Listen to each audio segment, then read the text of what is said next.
నమస్తే. పివి సునీల్ కుమార్ గారు. మీకు తెలుసు పివి సునీల్ కుమార్ ఎయిమ్ అని ఒక సంస్థ పెట్టారు. ప్లస్ ఎక్స్, నాట్ ఎక్స్, ఇంకా ప్రజెంట్లోనే ఉన్నారు. Police officer PV Sunil Kumar ఒక దళిత నాయకుడు. నిన్న ఒక కార్ యాక్సిడెంట్ అయింది. అటెంప్ట్ టు మర్డర్ అని వాళ్ళ యొక్క అనుచరులు భావిస్తున్నారు, అనుమానిస్తున్నారు. It's only they are suspecting it may be an attempt to murder. ఏంటి, పివి సునీల్ కుమార్ లాంటి ఒక పెద్ద పోలీస్ ఆఫీసర్నే అటెంప్ట్ టు మర్డర్ చేయటం అనేది నమ్మశక్యమా కాదా అని చెప్పేసి చాలామంది పేపర్లు వాళ్ళు ఏం కవర్ చేయనప్పటికీ కొన్ని పేపర్లు కవర్ చేశారు. లోకల్ పేపర్లు వాళ్ళు బలంగా ఆర్గ్యూ చేస్తున్నారు.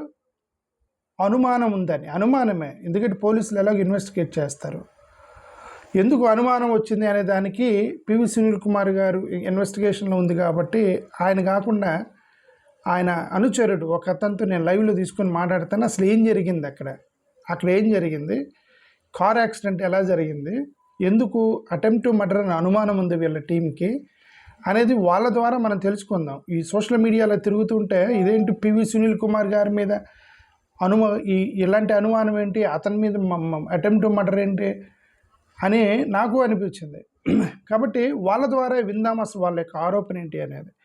నేను వాళ్ళకి కాల్ చేస్తున్నాను. దాని ముందు ఒక వీడియో చూపిస్తున్నాను చూడండి. సునీల్ కుమార్ గారికి సంబంధించి ఆ కారు ఎలా ఉందనేది మీకు చూపిస్తున్నాను, చూడండి ఒకసారి. ఇది చూడండి, ఇక్కడ కారు బయటికి తీస్తున్నారు.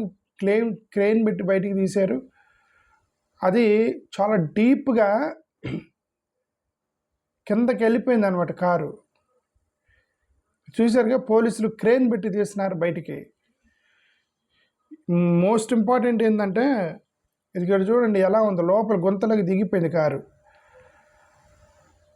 ఎవరిది? పివి సునీల్ కుమార్ కారు అనమాట అది. అయితే మరి దాంట్లో ఆయన ఉన్నాడా లేదంటే లేడా అనేది మొత్తం వాళ్ళని అడిగి తెలుసుకుందాం. నేను వాళ్ళు కాల్ చేస్తున్నాను, వాళ్ళ అనుచరుడు ఒక అతనికి. ఓకే,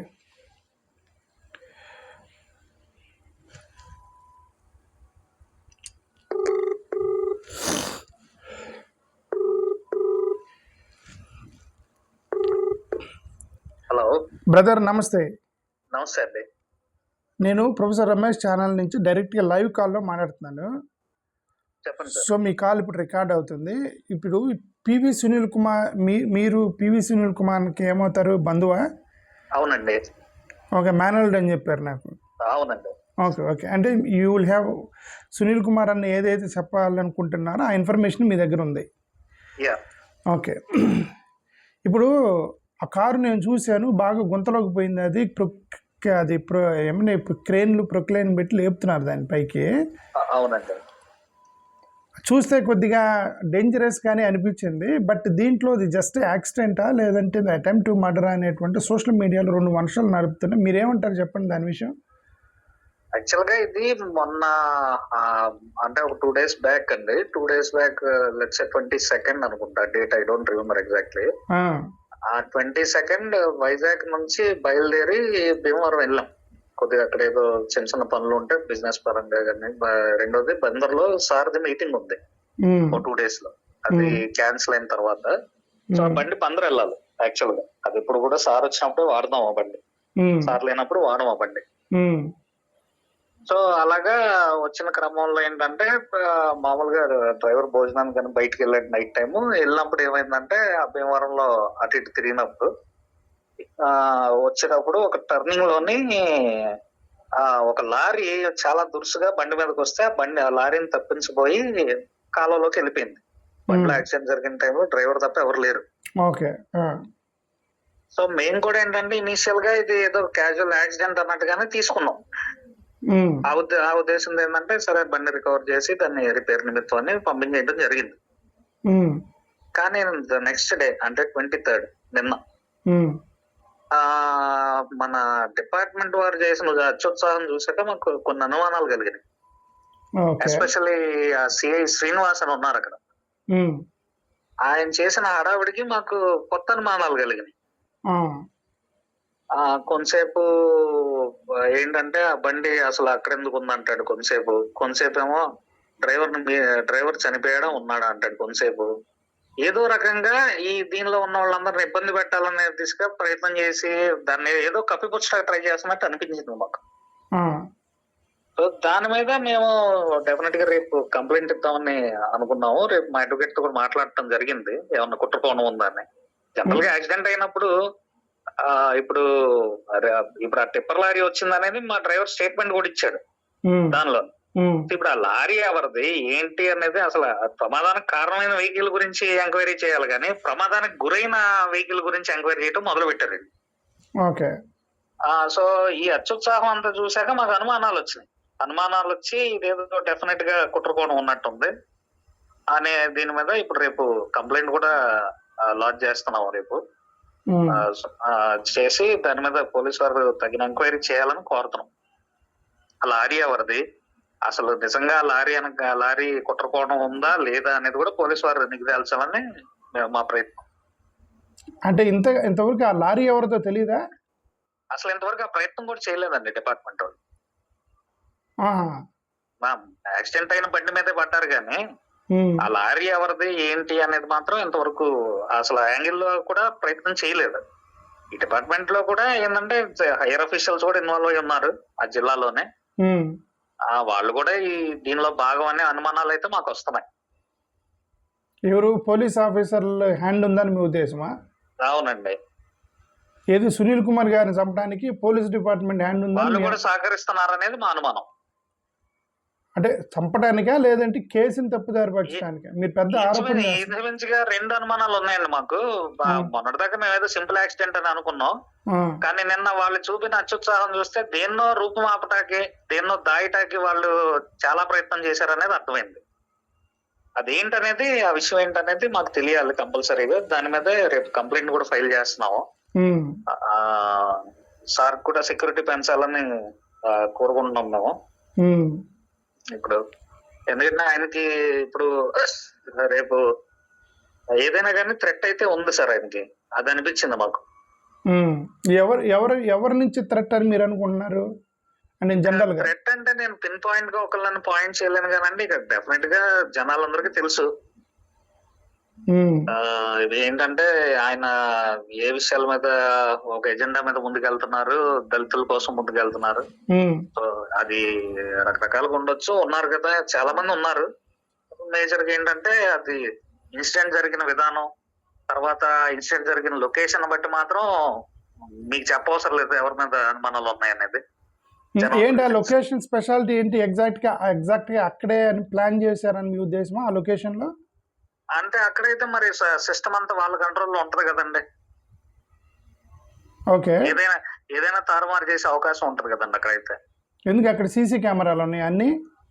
అది మనకు తెలియదండి, మరి అది పోలీసు వాళ్ళు అది చూడాలి, వెరిఫై చేసుకోవాలి అది. అంటే కరెక్ట్గా ఆ లొకేషన్ అయితేనే తారుమారు చేయగలరని ఎందుకు అనుకుంటున్నారు? ఆ లొకేషన్ అంటే ఇప్పుడు బేసిక్ ఏంటంటే అది లొకేషన్ వచ్చేసరికి అది ఉండి నియోజకవర్గంలో ఉంటదండి అది. ఆ తర్వాత వచ్చేసరికి పాలకోటేరు పోలీస్ స్టేషన్ లిమిట్స్ వస్తుంది అది. ఓకే. తర్వాత వచ్చేసరికి ఆ టర్నింగ్ కూడా ఎలా ఉంటదంటే అండి, ఆ టర్నింగ్ ఎవరైనా సరే ఈజీగా, ఒకవేళ నిజంగా ఎవరైనా కావాలని చేసినా యాక్సిడెంట్ అని నమ్మిస్తే ఎవరైనా నమ్ముతారు. ఎందుకంటే నేరో బ్రిడ్జ్, ఒక వెహికల్ పాస్ అవుద్ది దాని మీద నుంచి, ఇమీడియట్ గా షార్ప్ టర్న్ ఉంటది. ఓకే, అది ఉండి నియోజకవర్గంలో వస్తుంది ఆ లొకేషన్, అదే మీ ఉద్దేశం? అంతేనండి. మీరు ఎక్కడుంటారు యాక్చువల్గా? సునీల్ కుమార్ అన్న ఎక్కడుంటారు? సునీల్ గారు హైదరాబాద్ లో ఉంటారు. అంటే general on and of Hyderabad, Vijayawada అంటే అలా నా ఉద్దేశం అది కాదు. ఆంధ్రాలో ఏ నియోజకవర్గం? ఎవరండి? ఆయన ఉండేది మంగళగిరి, ఆయన రెసిడెన్స్ వచ్చి ఉండేది మంగళగిరి. ఈస్ట్ గోదావరి కదా నేటివ్ అన్నది? నేటివ్ ఇక్కడ మన చింతలపూడి నియోజకవర్గం. చింతలపూడి అదే నేను అన్నది చింతలపూడి నియోజకవర్గం. ఉండి ఎందుకు వెళ్ళాడు డ్రైవర్ మరి అక్కడికి? ఇది రేపు బందర్ లో ఒక ప్రోగ్రామ్ ఉండిందండి. యాక్చువల్ గా ఈ ఇష్యూ వల్ల క్యాన్సిల్ చేయాల్సి వచ్చింది దాన్ని. ఈ బండి అక్కడ నుంచి భీమవరం వెళ్తుంది, ఇక భీమవరం నుంచి బందర్ వెళ్తుంది, వైజాగ్ నుంచి అటు వచ్చి బందర్ వెళ్ళాలి బండి ప్రోగ్రామ్ కి. రేపు గన్నవరం ఎయిర్పోర్ట్ కి వెళ్ళి ఆయన రిసీవ్ చేసుకుని బందర్ తీసుకురావాలి. Okay okay. అన్న బందర్ వస్తుంటే బందర్ వెళ్తున్నాడు అంతేనా?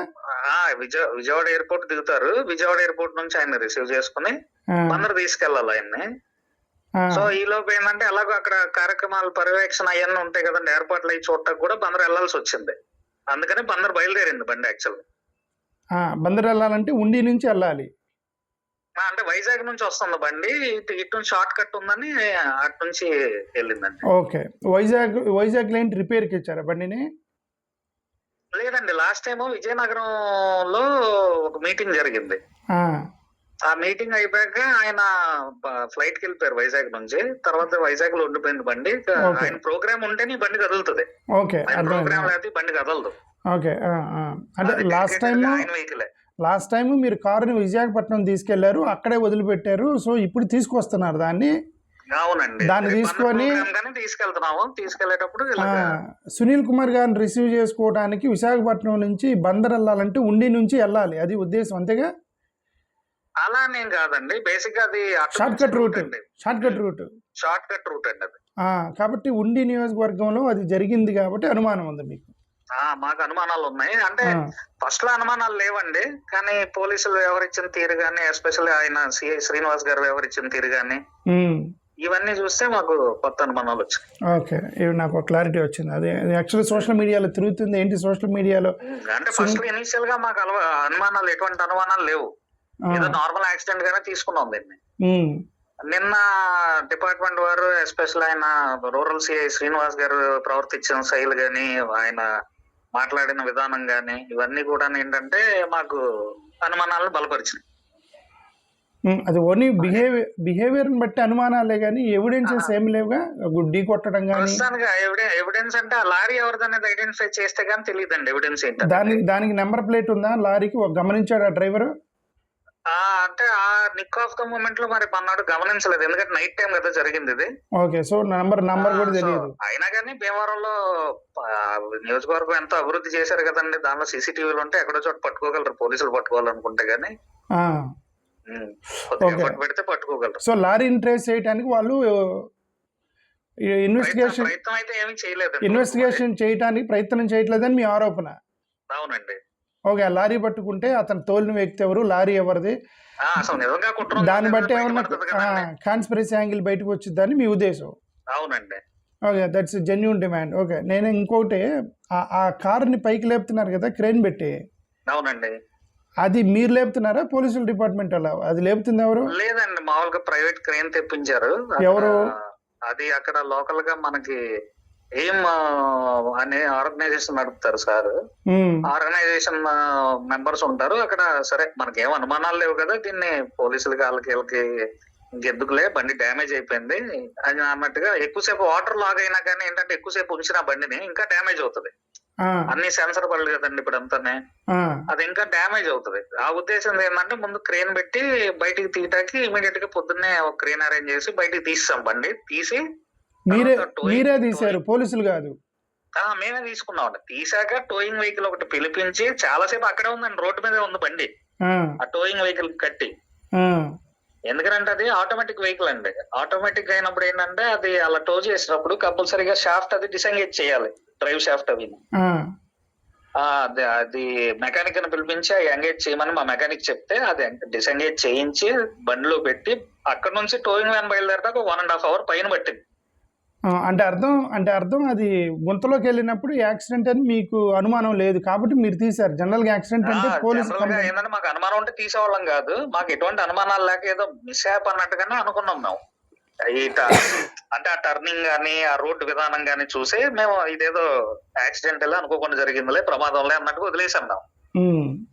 కానీ ఇప్పుడు బండి కూడా అది యాక్సిడెంట్ జరిగిన స్పాట్ కూడా పాలకోట స్టేషన్ కి హార్డ్లీ ఒక 200-300 meters దూరం ఉంటుంది అంతే. ఆ రోజు ఎవరు పట్టించుకోలేదండి. పోలీసులకు ఎప్పుడు తెలిసి ఈ విషయం? అది మరి ఎప్పుడు తెలిసిందో మనకు తెలియదు. మనం అక్కడే ఉంది టోయింగ్ వ్యాన్ కట్టి బండి కూడా ఒక 1.5 hours రోడ్డు మీదే ఉంది. మరి అప్పుడు కూడా ఎవరు తెలియదు మమ్మల్ని. నెక్స్ట్ డే మాత్రం హడావుడి మొదలు పెట్టారు. ఏం చేశారు వాళ్ళు పోలీసులు దాన్ని? నెమ్మదిగా ఈ బండి ఎవరిది, అసలు ఎందుకు వచ్చింది ఇక్కడికి, ఈ బండికి స్టార్లు ఎందుకు ఉన్నాయి, అవి ఉన్నాయి ఇవి ఉన్నాయి, ఈ బండికి ఐపీఎస్ ఫ్లాగ్ ఎందుకు ఉంది, మరి ఆయన పర్సనల్ గా వాడేటప్పుడు ఐపీఎస్ ఫ్లాగ్ లేకుండా ఎలా ఉంటది? కవర్లు వేసి ఉంటాయి స్టార్లకి ఎప్పుడు, ఆయన లేనప్పుడు. ఆయన ఉంటేనే తీస్తారు అది జనరల్ గా. ఆయన ఇప్పుడు ఫోర్స్ లోనే ఉన్నారు కదండి, జాబ్ లోనే ఉన్నారు, సస్పెన్షన్ లో ఉన్నారు కానీ రిటైర్ అయితే అవ్వలేదు కదా. సో ఆయనకి స్టార్లు ఎందుకున్నాయి, అవి ఎందుకున్నాయి, ఎందుకని ఫస్ట్ మొదలు పెట్టారు. సర్లే ఇది క్యాజువల్ గా ఇక్కడ మాకు ఉండేదే కదా ఇప్పుడు ఈ తలనొప్పి అన్నట్టుగా క్యాజువల్ గా చెప్పాం వాళ్ళకి. యాక్సిడెంట్ అయింది సార్ ఇలాగని. కానీ దాన్ని ఇంకా డీప్ కి తీసుకెళ్ళడం మొదలు పెట్టారు నెమ్మదిగా. అప్పుడు అనుమానం వచ్చింది మాకు. ఏంటంటే ఆ డ్రైవర్ ఉన్నాడా, చచ్చిపోయాడా, డ్రైవర్ తో మాకు స్టేట్మెంట్ కావాలి. మేము కంప్లైంట్ ఇవ్వలేదు బండికి యాక్సిడెంట్ అయిందని. జనరల్ మేము కదా కంప్లైంట్ ఇవ్వాలి. ఓకే, బండికి యాక్సిడెంట్ అయింది, మాకు ఇన్సూరెన్స్ క్లెయిమ్ రావాలి అని. అక్కడ పబ్లిక్ ప్రాపర్టీ డ్యామేజ్ అవ్వలేదు, ఎవరికి ఇంజురీస్ అవ్వలేదు, బండి మా ప్రాపర్టీ డ్యామేజ్ అయింది అక్కడ. సో మేము కంప్లైంట్ ఇవ్వాల్సిన అవసరం లేదు కదా, ఆ ఉద్దేశంతోనే తీసాం బండి బయటికి. మేము కంప్లైంట్ ఇవ్వకపోయినా వీళ్ళు అత్యుత్సాహంగా అసలు, అంటే అది ఎలాగంటే జనరల్ గా అక్కడ చాలా జరుగుతుంటాయండి. ఇప్పుడు ఒక టౌన్ సిటీ అన్నప్పుడు చాలా ఇవి జరుగుతూ ఉంటే పోలీసు వారు దాని మీద దృష్టి పెట్టాల్సిన అవసరం ఎంతైనా ఉంటది. కానీ ఇదేదో పెద్ద మర్డర్ కేసు లాగా, ఇదేదో పెద్ద టెర్రరిస్ట్ వెహికల్ లాగా దాన్ని ఫోకస్ చేసి ఏదో రూపుమాపడానికి ప్రయత్నం చేశారు. అప్పుడు మాకు అనుమానాలు బలపడినాయి, ఇదేదో ఖచ్చితంగా మన మీద అటెంప్ట్ అనుకుంటది అని. ఓకే, సరే. నాకు ఒకటైతే అర్థమైంది ఏంటంటే, మీరు ఇది అభినయ్ దర్శన్ కేసు లాగా ఇంటెన్షనల్గా తీసుకెళ్ళి లోపలేసి దాని ప్లాన్ ఏం లేదు మీకు. ఎందుకంటే మీకు ఆ ప్లాన్ ఉంటే ఇదంతా చేయరు, దాన్ని బయటికి తీయటం. మరి అదంతా ఉంటే నిన్నే మీరే అదే అది గుంతలోకి పోయింది, మీ అంతా మీరే క్రేన్ తెచ్చుకొని దాన్ని బయట తీసుకొచ్చి పెట్టుకొని తీసుకుని టోవింగ్ వ్యాన్ కట్టాము. అది కూడా సైలెంట్ గా మీ పని మీరు చేసుకుందాం అనుకున్నారు. హలో, అంతే కదా, సైలెంట్ గా మీ పని మీరు చేసుకుందాం అనుకున్నారు. అంతే కదా, నార్మల్ యాక్సిడెంటే కదా. ఇప్పుడు ఎవరికైనా దెబ్బలు తగిలి ఉంటే పోలీస్ స్టేషన్ కి వెళ్ళేవాళ్ళం, లేదు ఏదన్నా ప్రాపర్టీ డ్యామేజ్ అంటే పోలీస్ స్టేషన్ కి వెళ్ళేవాళ్ళం డెఫినెట్ గా. ఏదన్నా ప్రాణహాని జరుగుంటే డెఫినెట్ గా పోలీస్ స్టేషన్ కి వెళ్ళేవాళ్ళం. ఓకే, ఇప్పుడు మీరు కేసు పెట్టకుండా పోలీసులు దాన్ని సుమోటోగా తీసుకొని ఇన్వెస్టిగేట్ చేస్తున్నారు కాబట్టి ఇప్పుడు మీకు అనుమానం వచ్చింది అంటారు అంతే అల్టిమేట్గా, అంతగా? అవునండి. Okay, thank you. దీనికోసం నేను మీ కాల్లోకి తీసుకున్నాను. థ్యాంక్ యూ బ్రదర్, ఇన్ఫర్మేషన్ దాని గురించే మేము రేపు కంప్లైంట్ కూడా పెడుతున్నాం అంటే దీని మీద అనుమానాలు ఉన్నాయని రేపు వెళ్ళి కలవటం కూడా జరుగుతుంది. Okay, thank you. Thanks for coming in to the call. Thank you. Okay, so ఇది విషయము. సునీల్ కుమార్ అన్నకి మీద అటెంప్ట్ టు మర్డర్ జరిగిందన్న అని చెప్పి సోషల్ మీడియాలో తిప్పుతుంటే నాకు నిన్న నైటే పంపించారు. నైటే పంపిస్తే మళ్ళీ మనం మొన్ననే అభినయ్ దర్శన్ కేసు ఒకటి చూసాము. మళ్ళీ ఇది బ్యాక్ ఫైర్ ఏంటంటే ప్రాబ్లం అయింది. ఇన్ఫర్మేషన్ వచ్చిన తర్వాతే మనం దీని గురించి మాట్లాడదామని నేను వెయిట్ చేశాను దానికోసం. మళ్ళీ మార్నింగ్ కొంతమంది పంపించారు, లేదన్నా నువ్వు మాట్లాడు, అన్న మీద అటెంప్ట్ మర్డర్ జరిగింది అది ఇది అన్నారు. సరే, ఎందుకైనా మంచిది, వాళ్ళని అడిగితే పోయింది కదని నేను సునీల్ అన్నకు ఫోన్ చేశాను. సునీల్ అన్నకు ఫోన్ చేస్తే అన్న కొద్దిగా ఎక్స్ప్లెయిన్ చేశాడు. బట్ ఆయన ఐపీఎస్ అంటే ఆఫీసర్ కాబట్టి డైరెక్ట్గా ఆయనతో ఎందుకు, వేరే టీమ్ మెంబర్స్తో మాట్లాడితే బెటర్ అనిపించి ఇది బ్రదర్తో మాట్లాడుతున్నాము, ఇన్వెస్టిగేషన్లో ఉన్నారు కాబట్టి ఆఫీసర్తో మాట్లాడడం కరెక్ట్ కాదని. సో నేను మీకు ఇప్పుడు వినిపించాను. సునీల్ కుమార్ గారి మేనల్లుడు మాట్లాడాడు అంటే అర్థం నాకు అర్థమైంది, అక్కడ అది ఒక నార్మల్ యాక్సిడెంట్ అని అనుకున్నారు వీళ్ళు. అనుకున్నారు కాబట్టి అది గుంతలోకి పోయింది. సరే గుంతలో పోయింది, డ్రైవర్ ఏదో తప్పించి గుంతలో పడేసాడు కదా అని చెప్పి వీళ్ళే క్రెయిన్ తీసుకెళ్ళి వీళ్ళే దీన్ని బయటికి తీసుకురావడానికి ట్రై చేసి అక్కడ రోడ్డు మీద కూడా పెట్టారు దాన్ని క్రెయిన్ ద్వారా. కానీ తర్వాత పోలీసులు ఇక్కడ రోడ్డు మీద ఎందుకు ఉంది అది ఇది అని చెప్పి దాని మీద డీప్ ఇన్వెస్టిగేషన్లోకి వెళ్ళి వాళ్ళ యొక్క బిహేవియర్ని బట్టి మాకు అనుమానం వస్తుంది అనేది వీళ్ళ యొక్క అల్టిమేట్ సారాంశం. ఏంటి అనేది పోలీసుల ఇన్వెస్టిగేషన్లో తేలిద్ది. కొంతకాలం వెయిట్ చేద్దాం, పోలీసులు ఏం చేస్తారు. థ్యాంక్ యూ, నమస్కారం.